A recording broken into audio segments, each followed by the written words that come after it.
This is Digital Trends Live. I'm Greg Nibbler, and this is our special CES 2020 preview episode.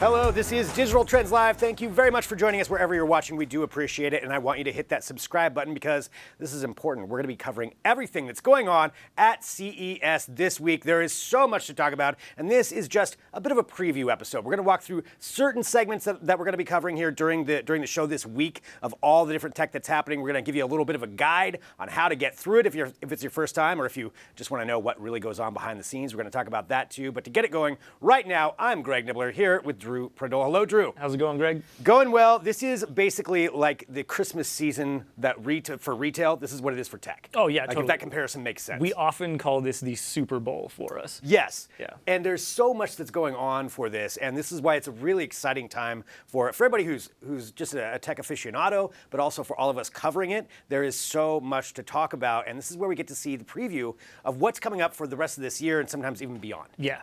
And what we wanted to do is actually just talk to you a little bit about, we're gonna walk through some smart homes, we're gonna walk through some computing things that we expect to see at CES, but we also want to give you a little bit of behind the scenes. And that, I think, is really important. So whether you're going to be attending CES this year, or you've always wanted to know what goes on at CES, like behind the cameras, what's really going on there, we're gonna talk a little bit about that. And so we have a bit of a guide that we put together, that really Drew has put together. Yes. You're an experienced CESer. I think at this point, I could call myself a veteran, maybe. Yeah. Like, it's been like 6 years or something like that.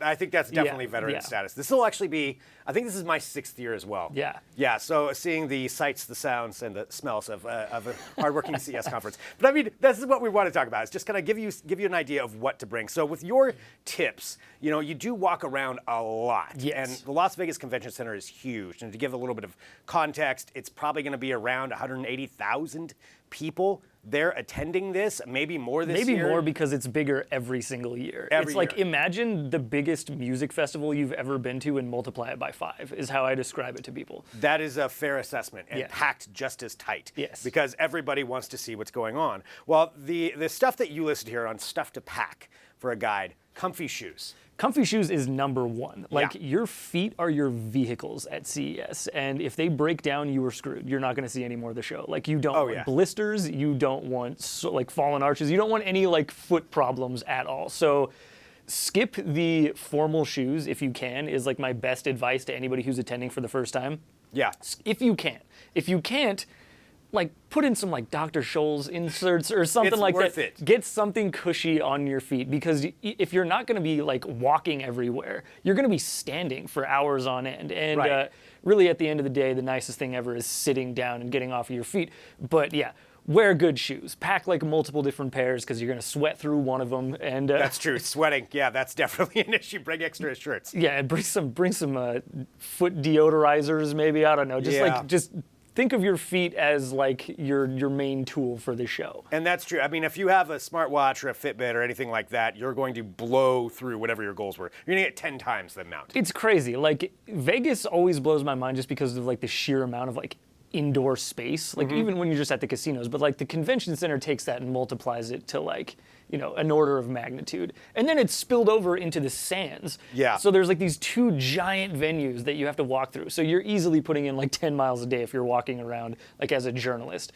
As an exhibitor, it might be different because you're just standing at a booth. But if you're planning to hit a bunch of different booths, yeah, plan on walking a lot. And this is, again, just a little bit of insight, too, if you're going to be watching what's going on for the show, just to know what all of our editors go through to bring you all this information. And that idea, there's 180,000 different people, maybe more attending, and then exhibitors. I mean, it's thousands of exhibitors. And we have to scour those to find, the best stuff, the things that we think are the most important. So comfy shoes is number one. That's very important. Yes. Hand sanitizer, also important. Oh my God. So There's a lot of people that are attending, and you're very close proximity to a lot of people, and Yeah. germs are an issue.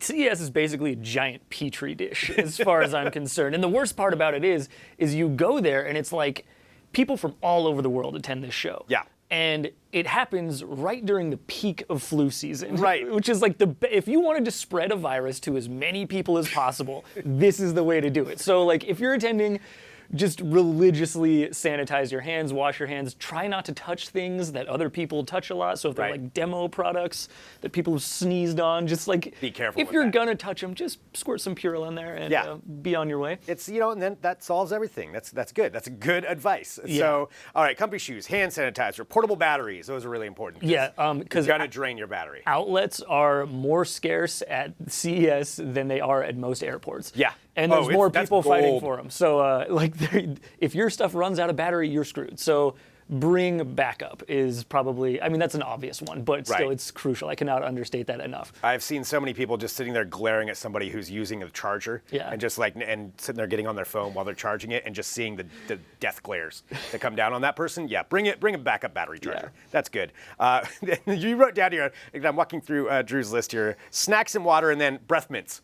Breath mints being an important thing. Yeah, that is true. Those two go hand in hand, snacks and water, because quite frankly, the food options at the convention center and just in Vegas in general are low quality but high price. Mm-hmm. And there's always a huge line just because there's so many people. So, and you're most likely going to be busy. So just do yourself a favor, pack some snacks and some water so you're not hungry and hangry and dehydrated.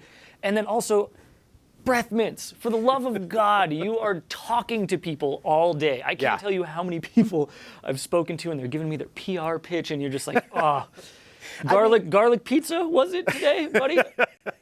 That's true. And everybody's drinking coffee and like you said, you're talking all day. It happens. It's okay. It happens to everybody. Bring some breath mints. But really, there's no better way to make a worse impression than just blowing hot halitosis at somebody you just met and expecting them to give you their email address. Just do yourself and everybody else a favor and get breath mints. And mints, not gum, because another thing that's hard to find is trash cans. You're not going to have a place to spit out gum. So that's mints that dissolve. Yeah, and that's just because it is so big. This is a huge convention that we're talking about. Okay, so going from that side of things, what are some of the things that you do as a journalist, as somebody covering it, that you would suggest to somebody who's out there maybe covering it for the first time? If you are traveling between the convention center and the Sands Expo, which are kind of like the two main hubs of the show, don't take a cab. Okay. For the love of God, take one of the buses that they supply or the shuttle that runs between the two, because the congestion is unreal. It's exactly what you would expect for 100,000 people, and it's just gridlock for miles. You don't go anywhere in taxis. It seriously takes 45 minutes to go a couple miles sometimes. So you can alleviate that by taking the buses that they run between the two. They can get way more people on those. It keeps cars off the road, and it just makes everything more efficient. Security clearance, that's another thing. With this many people, naturally security is very tight at these events, and yet you still have to bring in your computer and your laptop and your bag or whatever you have to bring in there. So what do you suggest on that to try to speed up that process? So they do this thing where you can go to these special security desks and they'll check your bag and give you a little band to put on it. Ask them to put it on the shoulder strap if you're wearing a backpack so that they can see it when you're walking up. Because then they won't stop you and say, hey, can I see it? Oh, never mind, you got the thing. They just see it as you're walking up and okay, you can breeze through. Okay. And that keeps lines from filling up too much and you can just whiz right through security. So what are some things to avoid? Like I said, taxis. Taxis, that's the big thing. Let's see, talking about Wi-Fi. Oh yeah, so there's thousands of Wi-Fi, because every individual booth that you walk past, usually those people have their own individual Wi-Fi network so that they can run all of their gear, they can do their displays or whatever, and the people that are working it have access to, whatever. But a lot of them are, you don't know where they're coming from, and there's unsecured Wi-Fi networks everywhere, and it's really hard to resist that temptation and be like, I need Wi-Fi, there's a free one, I'll go to it, but I've heard so many horror stories of people just getting their data stolen because they didn't realize their phone just connected to the first network. Oh man! And somebody was like, "Oh, who's this? Let's just browse through what stuff they have on their phone that I have access to." See, and a lot of this is general advice for no matter where you go. If you're going to any kind of convention, it's not necessarily specific to CES, but that is 100% something to worry about. Yeah, I actually just turn my Wi-Fi off when I'm on the show floor because I'm not using Wi-Fi, and unless I'm in a press booth. And if your phone is constantly looking for a Wi-Fi signal, it drains the battery faster. So just turn your Wi-Fi off if you're walking around the show floor. All right, well, this is some great advice, again, if you're going there for the first time. If you want to know just a little bit about what behind the scenes is like, for everybody covering this and trying to find all of the best tech. And that's, maybe we should go into that now and start talking about actually some of the tech, unless there's one final piece of advice that you have. No, I think that's pretty much it. So that's some great, and that's some experience talking. And that's what, part of the fun of this is, it's wild, it's crazy, and there's a lot going on all at the same time. But that's why here at Digital Trends, we want to find you the best things. And there's so much to cover, and that's why we have all this coverage at digitaltrends.com/CES that you can go to. So anything you can think of, we will be covering it, and we will have people on the ground going to take a look at all of it. And so that's why on this show, right now, this CES preview episode that you are watching currently, we're going to go through some of the things that we're going to be covering. We're not going to hit everything here on this episode. That's what 8 hours of broadcast for 3 days this week that we're going to be doing. That's where we'll hit a lot of it. But let's talk about one of Drew's specialties, which is Rideable technology. Yes, this is like my favorite thing to check out at CES. A, because it's just super fun and you get to ride around on little wheelie gizmos, and that's technical annoy people all up in the CES hallways that are all crowded and everything. But it's really like so much of the hype of this show like goes toward autonomous vehicles. Mm-hmm. Yeah, it has, really. Yeah, that's like the future of transportation, right? But the thing is, autonomous vehicles aren't really having a massive impact on like city streets right now, or just streets in general, because they're not approved. Right. Like, we're still building the foundations of those technologies. And one of the things that is affecting transportation right now is these little rideable gizmos, like personal electric vehicles, like e-bikes and scooters and electric skateboards, and all of these like alternative modes of transportation that have kind of just like taken the world by storm lately. And which are a big part of the Consumer Electronics Show. I mean, it shows kind of the growth of this show. If you think about how many different things tech is involved with, I mean, really everything has tech of some sort in it now, but this is a big section for CES. And you have all these companies, like there's an example of Bosch, coming out with one, and all these different companies trying to come up with their own takes on this mobility movement that we have. Yeah, I think it's interesting because CES is simultaneously like a great place to check the pulse of like what's going on with these weird alternative vehicles, but it's also like the worst place ever because it's just 1,000 million people packed into a room, and the CTA won't let you ride them often, so you have to go like off-site to do it. But I try and do it every year because there's so much interesting new stuff. And that's the thing, like and like you said, you go off site to go try all this stuff out. So I mean, for this year, is there anything in particular you're looking forward to, or that you think is going to be a trend this year when it comes to rideable technology? So I think the trend this year is like practicality. Okay. So, which sounds extremely boring, but like in order to get a sense of like why we're at this point where everything's very practical, you kind of have to get a sense of like where it's come from. So like in the early days, it was just electrification. It was just like find whatever mode of transportation it is and put an E at the beginning of it. Right. So it was like bike, e-bike, we're gonna put a motor on it. Like skateboard, let's get a battery pack on that sucker and some motors. Exactly. It was just electrification. It was basically the only thing. But then after that happened and like batteries got cheaper and more power dense and everything like that, then we started seeing like really weird designs and like new forms of transportation, and that's when we saw things like hoverboards and like the one wheel, which I mean I'm sure everybody knows what the one wheel is at this point. It's just like a single wheeled skateboard. This is the one wheel Pint, which I checked out earlier in the year. It's one of the coolest rideables, and it's totally a product of this like rideables revolution where batteries have gotten more power dense and motors have gotten more powerful, and it's kind of given designers this freedom and flexibility to play around with new forms of transportation. So there was like the hoverboard. You've seen people on like those self-balancing like unicycles that you can stand on, and that's kind of like the new era, right? But then after that, we had this weird era where ride sharing happened, and they were like, instead of buying these things, why don't you just rent one on the side of the street like you do with Bird scooters and Lime scooters? Yeah, which really blew up. I mean, it has not been that long that those have been available. No, it may feel like it's been forever, but this is like less than 2 years, I would say. We gave scooters in general our best tech of the year in 2018 because it was so transformative and crazy. But yeah, it was such a shock to this thing because suddenly you didn't have to pay for a rideable device outright, right? Yeah. Like you could just rent one for a couple bucks when you needed it. So they were kind of thought of as like last mile vehicles. You didn't need to own one. You could just use it whenever you needed to between the bus and your house. Just got an app, go find one. Exactly, Hop right on it. Super easy stuff. So that caused this kind of tectonic shift. Basically what happened was because you didn't need to buy a last mile vehicle, all of the people who were making like devices that you buy instead of rent had to demonstrate value somehow. They had to make devices that were practical enough that you would buy them outright instead of like renting them and using rideshare. So now we're seeing stuff which has like, it's legitimately a replacement for your car in a lot of situations. So e-bikes with really, really long range, scooters with built-in specs and things like built-in GPS, super lightweight form factors. There's also like electric motorcycles are coming out a lot more and like scooters.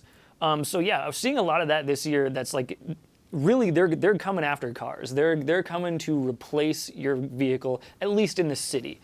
Yeah, which I mean, that's why it's so exciting too when it comes to the rideable technology. Just pretty much everything you said. We're at this real transformative moment. Excuse me, I'm getting excited about it. Transformative moment where we're seeing all of this innovation coming to these kinds of things, and this is something that we've never really had before. Yeah. When it comes to this kind of technology.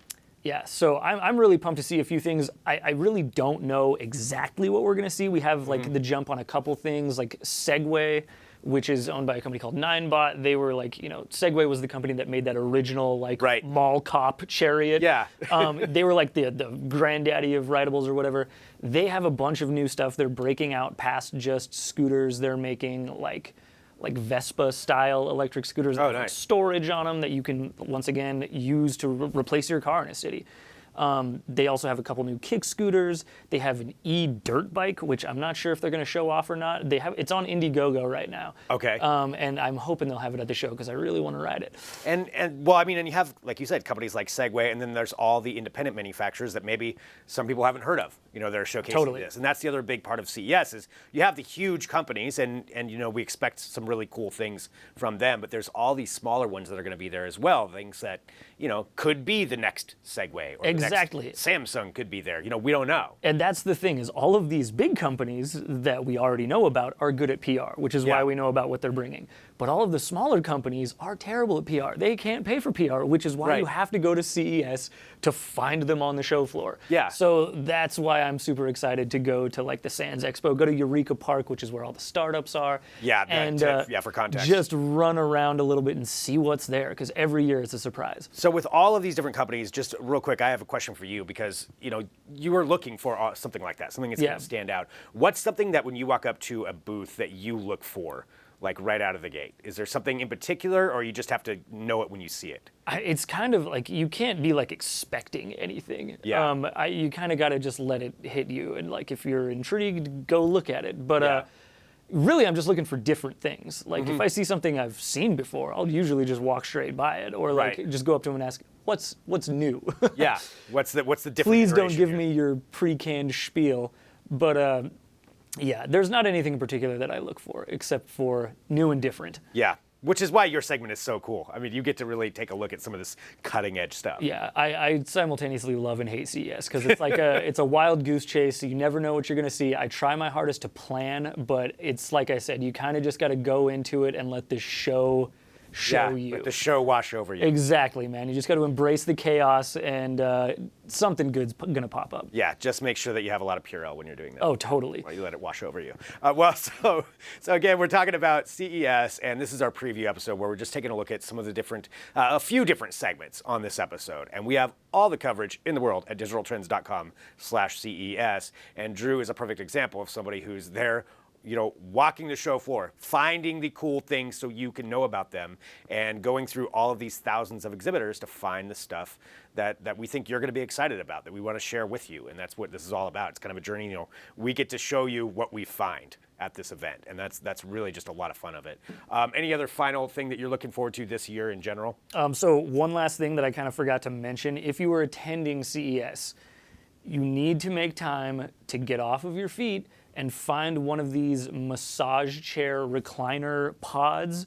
Every year, invariably, there is it's like a Lazy Boy type company or something like that, and they make these super cushy leather massage chairs, and they line them up in a big circle or sometimes like rows upon rows, and they're seriously just sitting there for people to use and test out.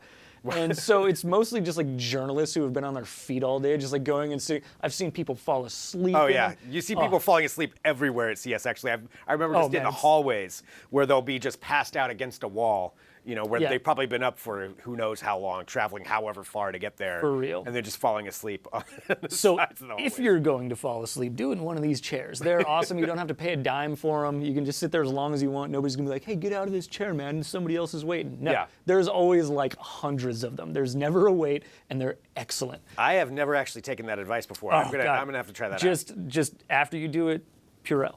Okay, yeah.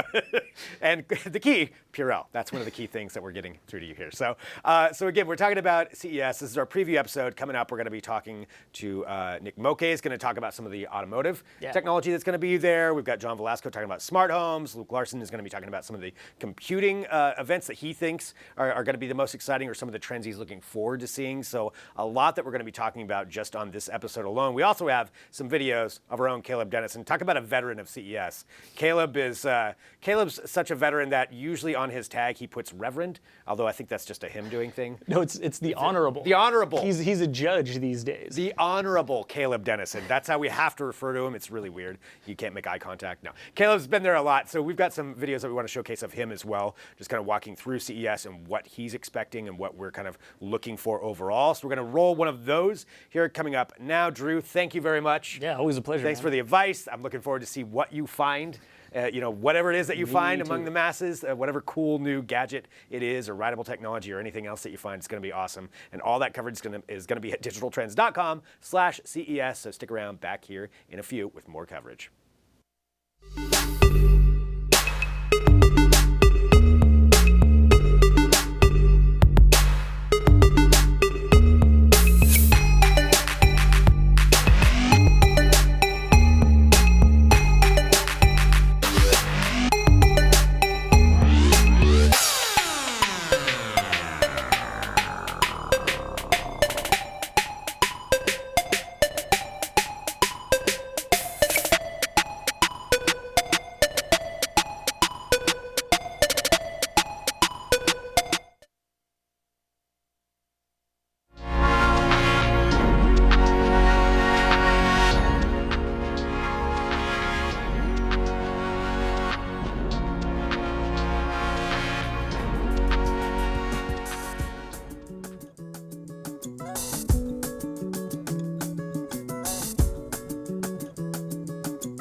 Hey everyone, 2020 is upon us, and now that we've spent some time reminiscing about tech from the past 10 years, it's time to take a look at what we expect from the next 10 years, our tech expectations, if you will.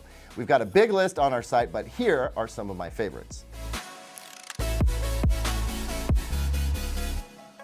We're going to start out by talking about how IoT devices are getting better. And I'm sorry, IoT, not a fun acronym. But it does stand for the Internet of Things, and it's kind of a principle or a vision, and it starts with stuff connected to the internet that didn't used to be connected to the internet. It's birthed a bunch of smart devices and appliances like smart doorbells, smart vacuums, smart refrigerators, for example. Now it's time for the next step. Since everything is internet connectable, let's network them. Here's an example. Right now, your smart smoke detector can tell you it sniffs smoke or detects fire. And that's kind of it. Imagine sitting across the nation and you get that push notification on your phone.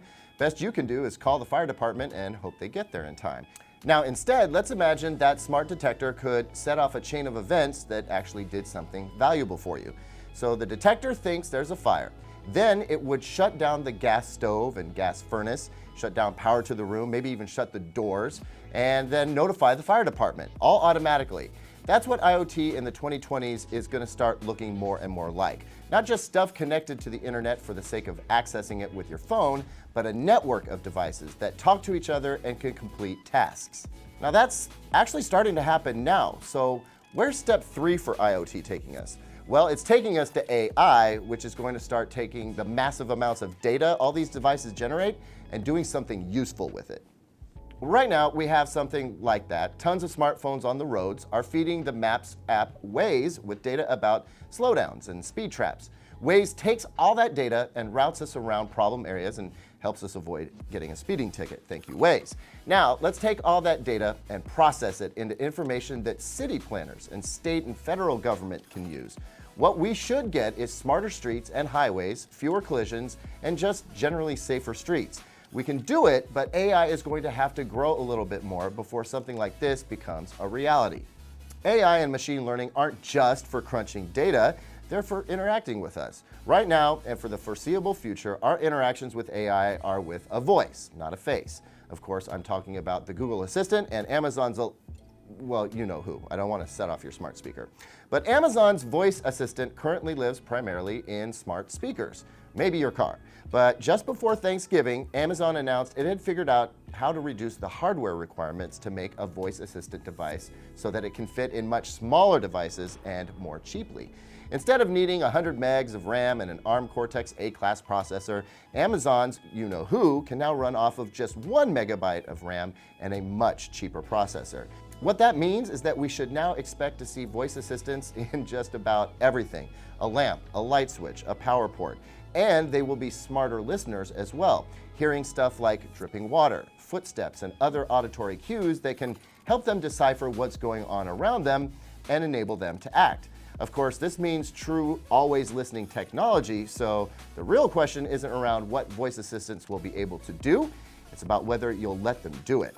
And that's our wrap up of the big changes expected in tech in the coming 10 years. Of course, we also expect to see growth in autonomous cars, lots of 8K TVs and 8K content to go with it, and much more. Who knows what your smartphone will look like in 9 to 10 years?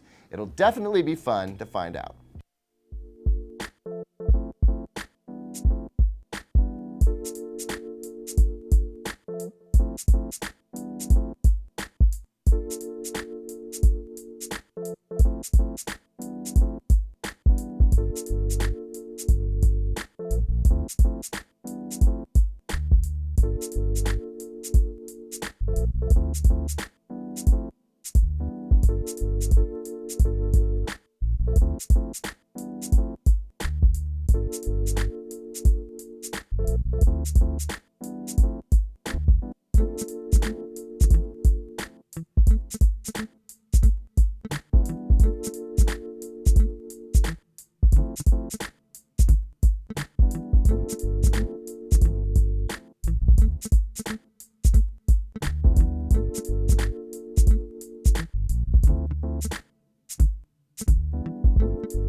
And welcome back to Digital Trends Live and our very special CES preview episode, taking a look at some of the biggest things that we are expecting from the Consumer Electronics Show. And certainly smart homes are a huge part of that. It's every year, it's more and more a part of CES. And we're going to talk about that right now. I'm Greg Nibbler, joined by John Velasco. Hello, John. Hey, what's up, Greg? Not much. Excited for CES as usual, but excited for smart homes just because every year it feels like they take over more and more of CES. They integrate more into other products, and I feel like it's not going to be any different this year. But let's walk through just a couple of things, a few things that you're most excited about this year. Yeah, so I'm going to jump right in and just talk about Ring. I know Ring has been in the news of late, but here at CES, they're expanding their smart home offerings. You're looking beyond just home, the usual doorbells, the indoor cameras. Now they're expanding into things like LED light bulbs, solar light bulbs for outdoors, and they have also a controller pro, which basically is a gate access controller. Now, they're going to have a total of 6 devices that they're going to launch at CES. They're going to unveil them there. The first one, like I said, is the Ring Access Controller Pro. And that's basically a gadget that allows you to open up a gate. Let's say you have a gate in the side of your home or in the backyard. You could actually remotely open and close that. You could pair it with a Ring video doorbell, of course, if you want to. The other thing they're going to be entering in is the LED light bulbs market. So this is going to be an interesting area. They're going to have 2 bulbs that they're going to be showing off. They have an A19 smart LED bulb, and they're also going to have a PAR 38 smart LED light bulb. And honestly, these are just very generic. They just work with the Ring ecosystem. So you could remotely turn them on, turn them off. You could set routines if you have, let's say, someone at the front door, or someone at the front door detects motion. You could set it so that the lights will automatically turn on home to make it seem like someone's there. And then they have the Ring Smart Lighting Solar. They're going to be a total of 3 different solar light bulbs. You're going to have a solar floodlight, a solar step light, and a solar path light. So if you want to accent your home, the front yard, just have the path illuminated. You could have different automation set up. So if there are any motion detected, it automatically will turn on. And of course, you can always turn them on, turn them off remotely at your disposal. And it's just expanding Ring's presence in the smart home beyond just the typical video doorbells that they're used to. Yeah, and they really do seem to have, every year they add in more and more of those products and update things, and that ever expanding, a way to just have control over everything in your home is huge. I do, just really quick on your opinion, with all of the smart home things, you kind of alluded to it there at the beginning, just some of the issues that have come out, whether it's with Ring or with Yes. pretty much every smart home manufacturer has had an issue at this point. Do you think that some of the companies are going to address those issues at this? Absolutely. Ring is making a big effort on security and privacy. So now they do mention in the app when you set up the devices like a video doorbell to have 2-factor authentication. So in the event that someone trying to log in that is not supposed to, you'll get a notification about that. And they still need that access. So it's nice that they're putting it right in front of customers when they first set it up. But I know what happened has been unfortunate. So this is their resolution going forward. Well, it'll be interesting to see, and this is, just a great time for companies to address all kinds of things, including the new products, but also some issues too. So going from there, though, let's talk about some of the other innovative products that are going to be at CES in smart homes, and what are some ones that you're excited about? So there's this system. It's called the Julia Intelligent Autonomous Cooking System. Now, at first, when I read about it, I thought it was going to be some sort of automated robot, but actually it isn't. It's more of an appliance that'll help you cook dishes at home. They make it as simple as possible. So basically, Julia is this automated cooking system, and it's going to turn any person, the average Joe, into a master chef, basically. I like it. Yeah, so if you're not into cooking, it's going to give you step-by-step directions. And of course, you have 2 main components there. You have a smart kitchen appliance. It kind of looks like a food processor, and this food processor can do pretty much anything, mixing. You could chop. It also will cook to an extent. And you have also a tablet, a ruggedized tablet. And this tablet's interesting because, yes, it's designed for the kitchen. So getting dirty and all that, it's going to be able to withstand that. But it also has some useful things like making dishes, getting recipes. The Julia system, actually also incorporates a scale. So the thing about getting the perfect dish is that you have to have the correct type of ingredients and also the correct weight, because that'll factor into the cooking times and all that.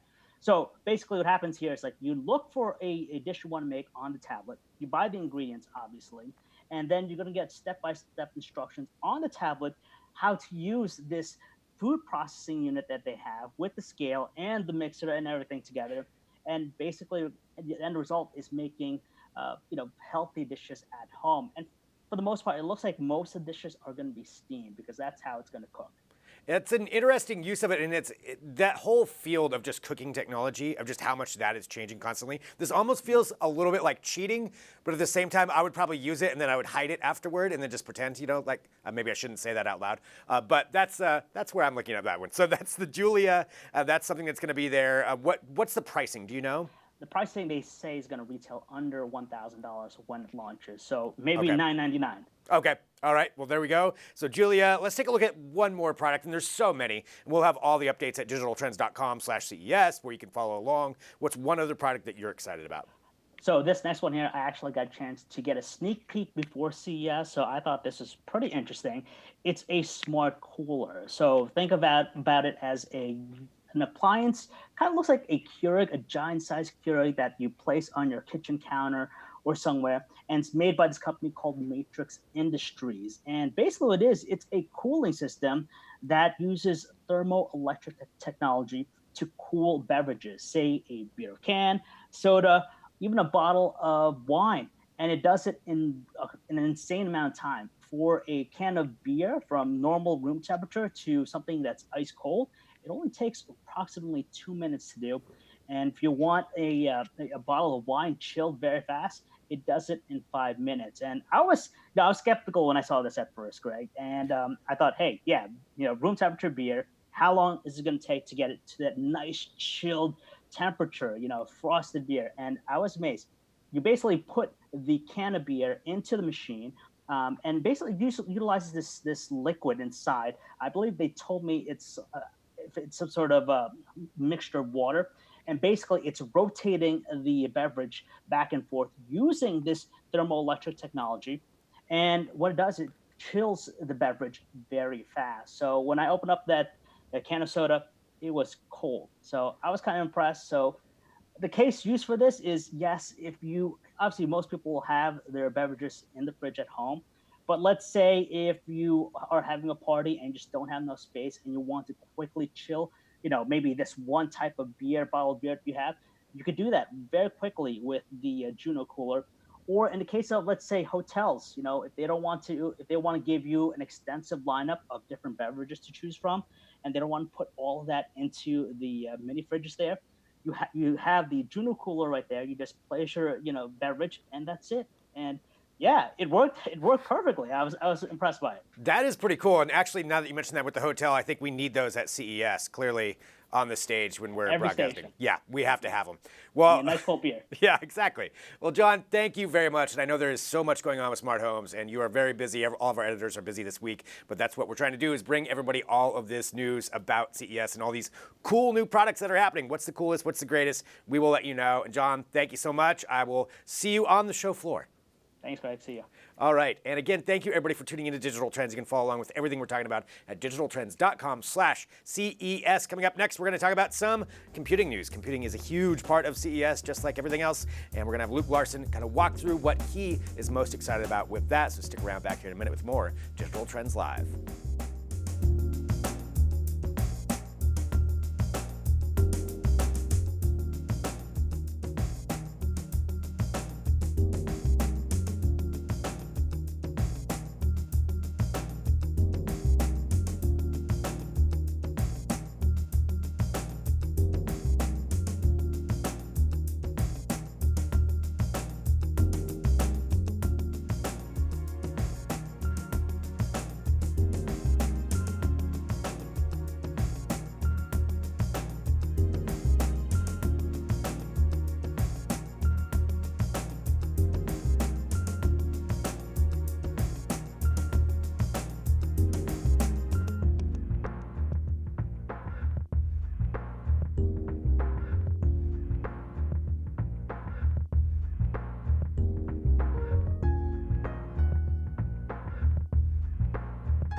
And welcome back to Digital Trends Live. I'm Greg Nibbler. Thank you for joining us as we continue on with our CES 2020 preview. Hit that subscribe button, that way you get the notifications when we do go live. And right now we're going to talk about computing technology. So to do so, we have Mr. Luke Larson. Hello, Luke. Hi, Greg. Hello. It's a big week. It is a big week, Yes. Big week for tech. The biggest week. I've been asking kind of everybody how many CESs they've been to. Which number is this for you? This is 3 for me. Number so 3, I'm okay. not like in the decades yet. Yeah. I just said I think 3. Moke is the only one in the decades. So you're good on there. But that's still, though, 3 CESs. I mean, you get Yeah. to see a lot of what the changes are that have come through with computing technology. And Yeah. that's what we want to talk about right now is what we expect with this year. There's always so much. Everybody wants to bring their A game, all these manufacturers. Let's kind of go down the list of a couple of things that you're expecting. Maybe a laptop to start off with? Yeah, a lot of laptops. A lot of laptops. You know, for me, it's basically just laptops all the time at CES because in terms of trends, it's like the big trends are set at CES for the whole year, and then we get to kind of see them play out and see different companies' takes on them. So there's a number of big trends that I'm going to get to, but first I want to talk about just a single laptop. Okay. Just one that has already been announced, one that has really gotten me excited, and that's the new XPS 13 from Dell. And that is a very popular computer as far as all of our reviews. Yeah. It's just a solid laptop, right? Totally. It's been at the top of our list for a really long time. And the design of it hasn't changed a ton over the years. They've always had that really kind of iconic thin bezel design. They kind of pioneered that from the very beginning. But it's really been years since it's gotten a full redesign. And this year, 2020, CES, we're getting as close to a full redesign as we've had in a long time, which is really exciting. What are some of the key things that they're changing up with this? So the biggest thing they're changing kind of right off the bat is the screen. You can see it in some of the video and the photos, but basically they've erased the bottom bezel completely. So before they had the 3 bezels that were small, and now that bottom bezel is just as small as the other ones, which is really impressive. And the way that the hinge kind of sits below the screen a little bit really makes it seem like there is just no edge down there at all, which is great. Yeah, when you see it in person, it's just like, whoa, this is all screen for the finally, you know? Yeah, finally getting that. And that seems like that's a trend, across the board when it comes to products as far as anything that has a screen, whether it's a television, a phone, or a laptop, a computer, it's getting rid of those bezels. Yeah, so that's a big move. And XPS has always been at the top of that, and so it's kind of fitting for them to kind of finish it off in terms of getting all 4 sides. And with that, the screen is actually a little bit taller now. It's a 16 by 10 instead of a 16 by 9. So that's kind of a change. That's kind of like the MacBook Pro size. So it's pretty familiar for a lot of people, I think. And that also gives you a little more space in the body of the device. So you have a brand new keyboard, a larger touchpad. It's got new internals, a lot of new stuff that's really, really cool. The keyboard itself is one that is something that I think is a standout. It's always been a standout for the XPS 13, but this keyboard looks really cool because it goes edge to edge, so there's no no wasted space on the keyboard deck. Yeah. So it's a larger keyboard, even though this thing is really small. It's a larger keyboard. It's really spacious and comfortable to type on, but it doesn't take out any of the comfortable typing. There's still a millimeter of travel and all that. So just a really they've really made all the small touches to make this thing just better than ever. Well, and I love it when companies use their innovation just to try to maximize every single millimeter on something like this, because every part of it is so valuable. Yeah. And finding that right balance is a difficult thing to do, but that's a really interesting design change. That's what it takes, because right now laptops have been around for so long, and people keep iterating on it every year, and so you got to use every single millimeter to the best that you can. The one downside I will mention with this new keyboard is you lose one of the USB-C ports. So it used to come with 3, and now this just has 1 on either side. Adding some people will hate dongles. that. Yeah, some people will really hate that. For me, 2 is enough to get me by, so I'm okay with it. No matter what I end up having, there's never enough ports anyway, so I just have You've to have the conceded. dongle up. Yeah, I gave up on that part. Well, that's interesting. That's the Dell XPS 13, the new redesign on that. Something to expect here from CES that we know is coming. Let's talk about some more conceptual things, I guess. Yeah. Some other things that we think may be happening, some trends in technology. Yeah, so one really big trend for this whole year is going to be 5G laptops. Yeah. I know, we've been talking about 5G forever, but Right. this year with laptops, I think for the first time, it's going to become a thing. It hasn't really been talked about much in terms of laptops, but we're already seeing the first 5G laptops getting announced and getting pushed out there. And the first one that got announced here at CES is the HP Elite Dragonfly. This is a laptop. It's kind of a businessy kind of laptop, which makes sense with 5G. Right. Because you want to take your work on the go, you want Yeah. to be connected, that Super kind of fast thing. upload speeds. And Yeah, exactly. So this business laptop, which actually got launched just like in late 2019, but they've already kind of like pushed out another version because they have this 5G chip in it now. So like you get 5G access, and that's basically it. But we're going to see a lot of other laptops obviously jump on board with 5G, and it's going to be a thing throughout the year as 5G starts to roll out and become more common. Right. I mean, 5G as a trend just at this show, I feel like is going to be. I mean, it was big last year. I think it's going to be even bigger this year. Yeah. Because we have that coverage rolling out more and more. A lot of the service providers are, it's still a slow process. It takes a lot of infrastructure to change that up to get that to everybody, but you do have a lot more cities anyway, at least certain parts of cities getting access to that, which means more people can utilize something like this. And that's an interesting tech trend when it comes to 5G. Other than, and I know there's only so much you can say or that because there's a lot that goes on at this and certain things get released at certain times. Are there any other trends with 5G or things that you think 5G would allow a laptop to do that you would be excited about? I mean, the main thing that companies talk about with 5G is like taking 2-in-1s on the go. So like a lot of these devices, like that HP one, is a 2-in-1. So it's a tablet, laptop type of thing that can fold around, and you can use it as a touch screen and all that. You can use it with a pen. So I think what they have in mind is taking your work on the bus or on the plane or wherever you want to take it that you don't typically have a Wi-Fi connection or something like that. We've always had laptops with 4G or LTE connections, but 5G really will make a difference, I think, especially if these laptops start coming out and they're not crazy expensive. They don't have extra costs associated with them, which was always a problem in the past. So I do think it's starting now, and I think like it's starting to become a real thing, and I think 5G rolling out with laptops will feel pretty nice for people who actually need that connection. I mean, I love that idea, just to be able to not have to worry, and again, the infrastructure's got to go in. There's a lot of things that have to happen to really make that something you use all the time, but I love that idea of 5G connected laptops. I think it's great. Just to be able to know that you can have that connection no matter where you are. And fast speeds, and that's exciting stuff to me. It is. It totally is. So that's one more trend, that we're expecting in computing here at CES. Anything else that you're looking at that you're excited about?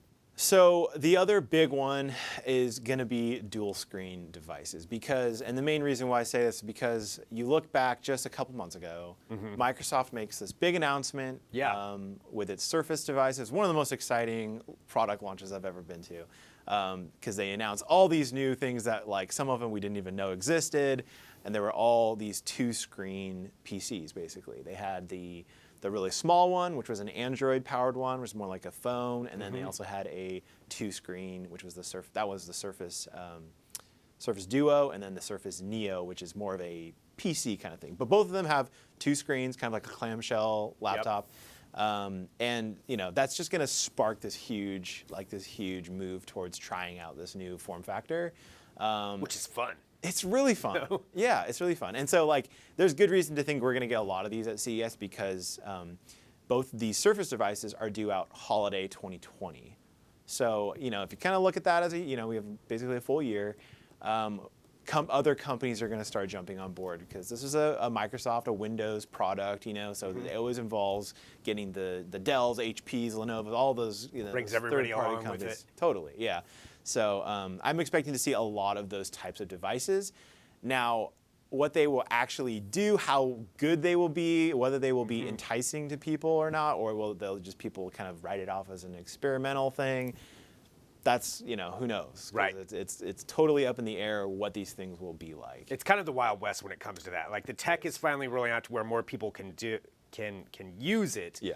But what does it actually do? Yeah. Yeah, like how are people going to want to? I think the biggest thing, with these types of devices is the keyboard. Like nobody wants to be typing on a flat surface like on an iPad, type. No, it just doesn't situation. feel natural. It just, No. you use that sense of touch, that haptic feedback so much. Yeah, and that's why people want to use a laptop most of the time. You can do a lot of things on your phone, but you're like, okay, I need to write a bunch, or I need to like do a bunch of like intricate things with a keyboard. Like that's why you want a laptop a lot of times. So these companies will have to find different ways of implementing actual keyboards onto these devices without actually having it there. So, Microsoft showed off a magnetic little keyboard that kind of flips up onto the second screen that can move around and kind of interact with the screen in different ways. Really cool ideas, but like you said, it kind of is the Wild West. I think we're going to see a bunch of different experimental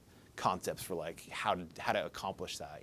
Well, that's part of the fun of CES too. It really to is. seeing what people come up with, and you'll be on the ground floor taking a look at all of this, and part of our continuing coverage this week, because we've got lots of coverage here for CES. The broadcast alone, we're going to be broadcasting Tuesday, Wednesday, Thursday, at least 8 hours a day, bringing you all kinds of technology, and that is packing in as much as we can in that amount of time. And there's way more at digitaltrends.com/CES, because Luke's going to be covering everything going on in computing. We've got automotive technology. We've got Drew with his Rideable tech. I mean, there's just televisions, speakers, everything you can think of. We're going to be covering all of it. And Luke, thank you very much for just a little bit of a preview of what you expect, and then we can find out what actually happens. Yeah, stay tuned. Yeah, stay tuned indeed. So stay tuned wherever you're watching. I love that. And so hit that subscribe button that we get the notifications when we do go live, and join in the conversation. We're going to take a break. We're going to come back and continue on with our CES 2020 preview coverage.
No sooner will we have finished recovering from New Year's Eve parties than it will be time to hop a plane to Las Vegas for the biggest tech show in the world, CES 2020. While we can't dig into any specifics with any certainty, it's safe to talk about some trends we will be seeing. It's never too soon to get amped for this show, so let's do this. I'm going to start off with computing because I think we're going to be seeing some big stuff this year from Intel, AMD, and NVIDIA.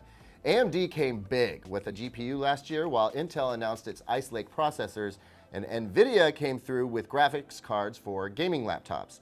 I expect we'll see more big announcements with some of the slimmest, lightest, and fastest laptops ever, and possibly better mobile graphics as well. Computing monitors will also see some big strides, with more 4K, more HDR, more curves, and more inches coming from the likes of Samsung and LG.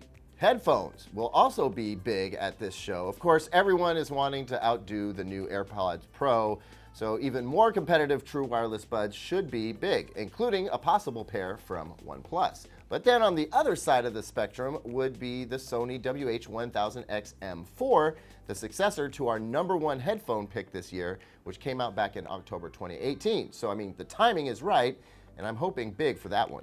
TVs, always big at CES, and this year should be no different. A European patent points to Samsung bringing a bezel-less QLED TV and likely an expanded QLED TV line in general. I'm also hoping to see more micro LED displays as well, including one that is living room ready. LG will definitely be there with a new OLED lineup, likely several new 8K TV models, and this might be the year that transparent OLED makes it to the show floor. In the past, I've only seen it in private rooms. Oh, and I expect to see something around that roll-up OLED they showed off last year.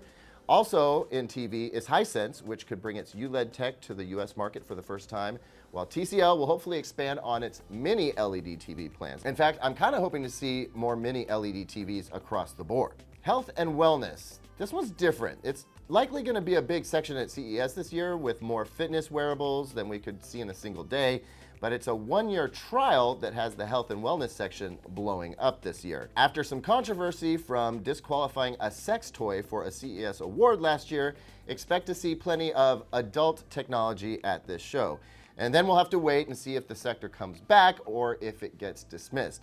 To be sure, there will be a lot of conversation around this. Major appliances and robots will make a big appearance at this year's CES, with Samsung likely to show off its ChefBot, a cooking assistant robot which we saw at IFA earlier this year, along with a range of refrigerators that don't really look like appliances. In fact, across appliances, I think design will play a really big role. And finally, the convergence of IoT, AI, and 5G technologies will play out at CES 2020. What remains to be seen is how well the 5G infrastructure will develop over 2020 and therefore whether it can deliver on those dreams. The hardware's coming, but will the network be ready? We'll be asking that question a lot at the show. So that's a taste of what's coming up for CES 2020. Of course, every kind of gadget you can imagine will be represented. We're going to try and catch as many of them as you can, so keep it tuned to digitaltrends.com for all the latest CES 2020.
And welcome back to Digital Trends Live. I'm Greg Nibbler. Thank you for joining us. Hit that subscribe button wherever you are watching to get the notifications when we do go live, which is going to be a lot this week as we continue with our CES 2020 coverage. The show hasn't even gotten going yet, but we're doing a little bit of a preview right now, and it's time to talk about automotive technology, such a huge part of CES. And to do that, we have joining us right now Mr. Nick Moke. Hello, Nick. Hey.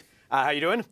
Great. How about yourself? Doing good. How many CESs is this for you? Do you even Actually, know? I was counting recently. It's 11 this year. 11 CES. I mean, that's crazy. I don't know if I should admit that. Yeah, Yes, no, 11 CESs. That's just incredible of just how much you've seen technology change over that amount of time. Well, it's changed a lot over the years, and one of the biggest things that we've noticed recently is actually how much of a car show that it has become. Yeah. Because originally, 10 years ago when I first went there, cars were very much a sideshow, and now they are very much at the center stage. Yeah, I mean, it's almost supplanted some of the big auto shows that go on as far as all this tech that's involved with them. Absolutely. In fact, they're moving the Detroit Auto Show because it's so close to CES that the bleed over has become too much. They're pushing Detroit back further in the year. That's a huge thing to have happen. I mean, that's like a staple auto show in the fact They're they're moving. like, I know they're you know moving what? Detroit's auto show because of CES. I mean, that really says something. That's insane. Well, let's walk through some of the different things that you're expecting. I mean, and there's a lot. We're only going to hit on a little bit here out of this broad range of different things that we're going to be covering. But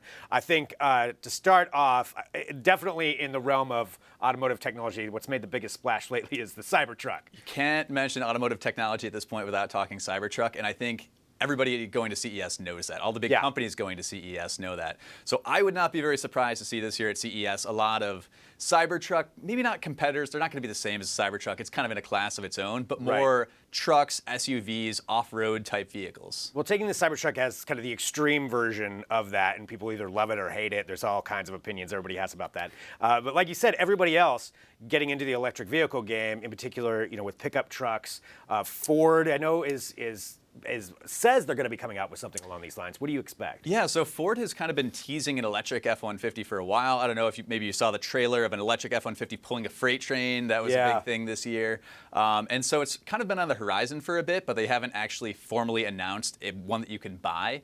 I don't know if we're going to see that at CES this year, but I would be shocked if we didn't at least see a new prototype or something from Ford. It's kind of their time to meet the Cybertruck head on. I mean, there was that comparison that some people mocked it, but the tug of war between the Cybertruck and an F-150, Ford is very much in Tesla's sights, and if it doesn't come to CES with some sort of pickup technology, I think it's really missing a shot. And that's something that honestly, I love so much about this competition that's going on. You know, Elon Musk, like I said, some people love him, some people don't, but you have to admit, he brings a show to this, and he brings the competition there, and I think it's good for everybody, and in particular consumers, because we get to see this competition, and they want to beat each other, and we're the winners, ultimately, in all of that. So that's, I mean, they've fired shots at Ford. I mean, Ford's, you would think, it does have to come up with something. Again, I think Ford has to show up with something. I don't know if it'll be the production model. That's the big question mark to me is, are they going to announce something that we can buy, or are they going to show us another prototype? Again, we've already kind of seen some prototypes, the one that can pull the freight train. So that's not totally unprecedented. It'll really be, how close is this to something that we can buy? Okay. And so looking at Ford from that aspect, what about some of the other competitors in that space? Yeah, I think, Jeep and Ram have actually both kind of hinted at, if not full electric, then some electrification in their trucks and Jeeps. So I wouldn't be surprised to see either a hybrid or plug-in hybrid variant from them. And the same actually goes for Toyota. I don't know if you saw at the LA Auto Show, the RAV4, there was a plug-in version of that announced. That was very, very popular. It was a huge hit at the LA Auto Show, and I would not be surprised if Toyota came out with either a Tundra or a 4Runner that actually also was like a plug-in hybrid. That would make sense, actually, to go right in that competition with everything that Ford is doing and Tesla. Well, that's an exciting aspect itself, just when it comes to what all these manufacturers are doing in that pickup market, which, by the way, is the biggest has the biggest share of sales when it comes to vehicles in the United States, and which I didn't realize that either. Like, the pickup segment is so big, so that's going to be really exciting to see where that goes. So again, that's just talking about one aspect. So that's the Cybertruck competition, if you'll call it, or whatever you want to call that, the pickup side of things. But then you have some of the more outside of the big manufacturers. You have some of the other ones like Fisker, which has been promising a pretty big debut here at this event. Yeah, Fisker actually has been pretty forthcoming with some details before the show. They're announcing an electric SUV called the Ocean, which is, I think, kind of targeted actually at the Rivian SUV. So we basically got a 3-row SUV. The big feature that they're teasing is California mode, which is literally you hit one button and all the windows, which is 9 windows, so including like the 3rd-row windows in a van typically never go down. They all drop all the way, and also there's a tailgate window that drops down. I think in their little prototype version of it, they have a surfboard poking out the back. Of course, yeah. Yeah, it's a little bit cheesy, but the specs on it seem decent. They're promising a 300-mile range and under $40,000 for that, which would be really impressive if they can deliver. Yeah, that price range, I mean, that's a key point. If you can get under 40 grand for that. And I will say, we had Henrik Fisker actually on Digital Trends Live not too long ago talking about some of this. So I'm pretty sure we're going to be over at the event space, to see what it is and how this actually looks in person. Yes, we will absolutely be touching base with Fisker. So that is cool. So there we go. So talking about the Cybertruck and the pickup side of things, and Fisker with what they're bringing in, and who knows what other manufacturers are going to be showcasing something too. You always get the ones kind of out of left field where you just get surprises like, oh. That's what I love about CES. You don't always know what you're going to see. And some of these brands, I mean, who had even heard of Fisker or Byton or Faraday Future prior to a few years ago? There's all these new brands that kind of use CES as their chance to grandstand. So it's so much fun. So we've got that side of things. Let's talk about the motorcycle side of things. And this was big for us last year, actually. Yeah. So we gave, was it best of CES? It wasn't the top. I think it was the best automotive tech. Best automotive tech last year was the Harley Davidson Livewire, which Harley had actually been showing that prototype since I think 2014. The big news last year was like you can buy this. So in 2019 you can go out to a Harley dealership, you can buy an electric Livewire motorcycle. So that was big news from CES last year. It kind of proved that CES is a pretty good place to talk motorcycles. Yeah. And this year we're expecting a Canadian startup called Damon to announce something that I actually think is way cooler than the Livewire, which is not just an electric motorcycle, but a shape-shifting motorcycle. What? So it's actually kind of supposed to change from a hunched-over sport bike position to more of an upright cruiser position. Really? So you can have both aspects of what you would want out of a motorcycle. So they haven't announced a ton of details about this thing yet. I have no idea how it does it. We haven't seen like the mechanism. But we're absolutely going to go check out Damon on the CES show floor. I think this is a really exciting announcement that I'm looking forward to checking out at CES. That's pretty cool. I want to take that for a ride myself, but probably not a good idea for me to do that. So that's again taking a look at what we expect here from CES in the automotive technology side of things, and then I guess just there's so much to cover. But one final thing I want to ask you about is something that I'm sure a lot of people are going to be bringing up is autonomous vehicles, and what we're going to see when it comes to self-driving. Are we finally going to get completely self-driving cars driving around Vegas? I know they've had some of that before. I think Lyft was doing it last year. It's where you could take a Lyft ride. Now there was still a driver in there, but what do we expect in that? What kind of advancements or what are you looking for with the trends with that? Sure. I mean, every year people want to talk self-driving cars. That's not going to go away. I think the question of like, will this 2020 be the year that we finally get self-driving cars in the driveway? No. I think we're going to hear a lot of people kind of blustering about that at CES. That's something we've heard every year. It's one of those things where it seems like we're 90% of the way there, but that final 10% takes 90% of the time. We're actually still a long ways off. There are a lot of strange driving conditions that pop up, snow, rain, weird pedestrian behavior. Those edge cases take a really long time to sort of program for and build the technology for. And so we're in that sort of uncomfortable stage now where it seems like it's really, really close, but to actually get to where you're going to be able to drive one of them soon is a long way off. What I think we'll see at CES is a lot of advancement. We're not going to see a self-driving car announced there for 2020. I think we're going to see a lot of advancement of the technologies that make self-driving cars possible. Okay. If you go in the North Hall at CES, it's kind of this bazaar of all these companies that make the tech that make it possible. One of the big ones that we always check out every year is LiDAR, which is kind of the eyes of an autonomous car. And the big news there in the last few years has always been solid-state LiDAR. So if you've seen autonomous cars, they usually have a little spinny thing on top. Yep. That's kind of what makes it possible for the car to see the world. They're building solid-state versions of that, which basically they don't need to spin around. They can put it in the bumper. It's smaller. It's a lot cheaper. It's more resistant to damage. But a lot of companies have kind of promised those in years past, haven't quite delivered yet. There's been a lot of hype there, and I think that's one of the biggest holdups from actually seeing these cars on the street. So I think we're going to see more announcements around that solid-state LiDAR, which I know is a very geeky subset. Nobody wants to hear that. They all want the actual car in their driveway, but before we can get there, we got to solve this LiDAR thing. Yeah, so it's the proverbial tech under the hood. That you have to have that before you can really have these things. And plus, security issues or as far as safety issues, I guess, would be a bigger concern, and then regulations. So it's still exciting stuff, though, to see what they're going to be doing with this, because this is what's going to bring us those autonomous vehicles. Absolutely, and I expect some awesome demos at the in the parking lot outside the LVCC, but also driving around Las Vegas. I think we're going to see some really cool stuff. Just want to be very clear. Don't get your hopes up too much for actually buying one this year. Well, you can definitely follow along at digitaltrends.com/CES. Nick, thank you so much for just a little bit of a preview. I know you were going to be so busy